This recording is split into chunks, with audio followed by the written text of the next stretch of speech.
एकनाथ, गंगूबाई, संभाजी शिंदे, देवेंद्र, सरिता, गंगाधरराव फडणवीस, अजित, आशाताई, अनंतराव पवार. मार्च महिन्यात मंत्रालयातल्या दालनाबाहेर बदललेल्या अशा पाट्या दिसल्या. कारण सगळ्या शासकीय कागदपत्रांवर आईचं नाव लिहिणं बंधनकारक करण्यात आले. आता 1 मे 2024 पासून हा निर्णय लागू झाला. हा निर्णय लागू होताच अनेकांना प्रश्न पडला की आता आम्हाला आमची सगळी कागदपत्र बदलावी लागणार का? आता आम्हाला आमची सगळी कागदपत्र नव्याने काढावी लागणार का? असे अनेकांनी सोशल मीडियावरून प्रश्न विचारले. अनेकांनी असाही विचारलं की आता लग्न झालेल्या महिलांनी तिचं नाव कसं लिहायचं? म्हणजे आधी स्वतःचं नाव, त्यानंतर आईचं नाव लावून नवऱ्याचं नाव आणि त्याचं आडनाव लावायचं का? असे अनेक प्रश्न विचारण्यात आले. तुम्हाला याचे प्रश्न पडले का? तर त्याचेच उत्तरं, त्या सगळ्या प्रश्नांची उत्तरं आपण आजच्या या व्हिडिओतून घेऊयात. पण त्याआधी कोणत्या कागदपत्रांवर आईचं नाव लिहिणं बंधनकारक करण्यात आलंय त्यावर एक नजर टाकूयात. महाराष्ट्र सरकारनं गेल्या मार्च महिन्यात 4थं महिला धोरण लागू केलं. या अंतर्गत सगळ्या शासकीय कागदपत्रांवर आईचं नाव लिहिणं बंधनकारक करण्यात आलं. म्हणजेच आधी तुमचं नाव असेल, मग तुमच्या आईचं नाव आणि मग वडिलांचं नाव आणि आडनाव अशा स्वरूपात हे नाव लिहिणं बंधनकारक करण्यात आले. म्हणजे याआधीही महाराष्ट्रात कागदपत्रांवर आईचं नाव होतं, पण त्यासाठी एक वेगळा स्तंभ होता. पण आता नाव लिहिण्याचे स्वरूप आहे ते बदलण्यात आले. अर्थातच महिला सन्मानाचा विषय असल्यानं या निर्णयाचं सगळ्यांनी स्वागत केलं. पण शासकीय कागदपत्रांवर आईचं नाव लिहिणं जे बंधनकारक करण्यात आले, तर त्यामध्ये कोणकोणत्या कागदपत्रांचा समावेश आहे याचाही उल्लेख सरकारनं जो GR काढलाय त्या GR मध्ये आहे.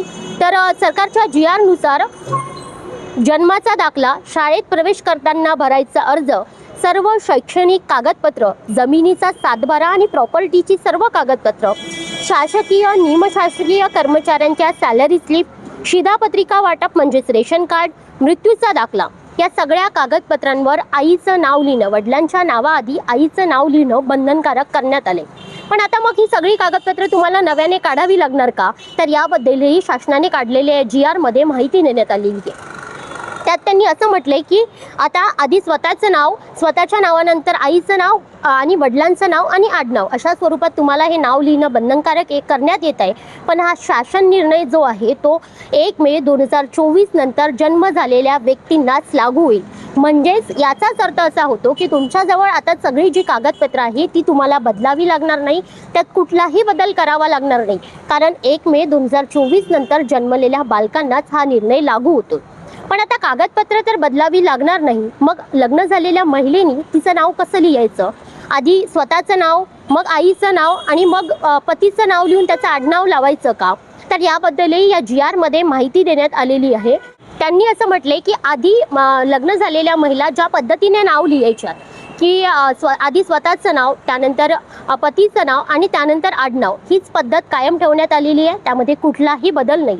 पण यात महत्त्वाचा मुद्दा एक असा आहे की प्रॉपर्टीच्या ज्या कागदपत्र असतात त्या प्रॉपर्टीच्या कागदपत्रांमध्ये जर तुम्हाला तुमचं लग्नाआधीचं नाव कायम ठेवायचं असेल तर ती सुद्धा मुभा देण्यात आलेली आहे. अर्थात महिलेनी कोणतं नाव लावायचं, म्हणजे लग्नाआधीचं नाव कायम ठेवायचं, लग्नानंतर तिच्या पतीचं नाव लावायचं की नाही, हा सगळा तिचा वैयक्तिक प्रश्न आहे. आणि 2014ला झालेल्या महिला धोरणामध्ये, 2014ला जे महिला धोरण आलं होतं त्यामध्ये सुद्धा आईच महिलेनी पतीचं किंवा नवऱ्याचं नाव लावण्याचं ऑप्शन तिला दिलेलं होतं. त्यामुळे कोणाचं नाव वापरायचं हा तिचा वैयक्तिक प्रश्न आहे. पण जे काही अनाथ मुलं असतात किंवा काही अपवादात्मक प्रकरणं असतात, म्हणजे जे आईचं नाव लावू शकत नाही किंवा आई वडिलांचं दोघांचंही नाव लावू शकत नाही किंवा वडिलांचं नाव लावू शकत नाही, तर अशा व्यक्तींना सुद्धा या निर्णयामधून सूट देण्यात आलेली आहे. तर तुम्हाला तुमच्या सगळ्या प्रश्नांची उत्तरं या व्हिडिओमधून मिळालीत का हे आम्हाला कमेंट बॉक्समध्ये नक्की सांगा. आणि अशाच व्हिडिओंसाठी BBC मराठीच्या YouTube चॅनलला सबस्क्राईब करायला विसरू नका.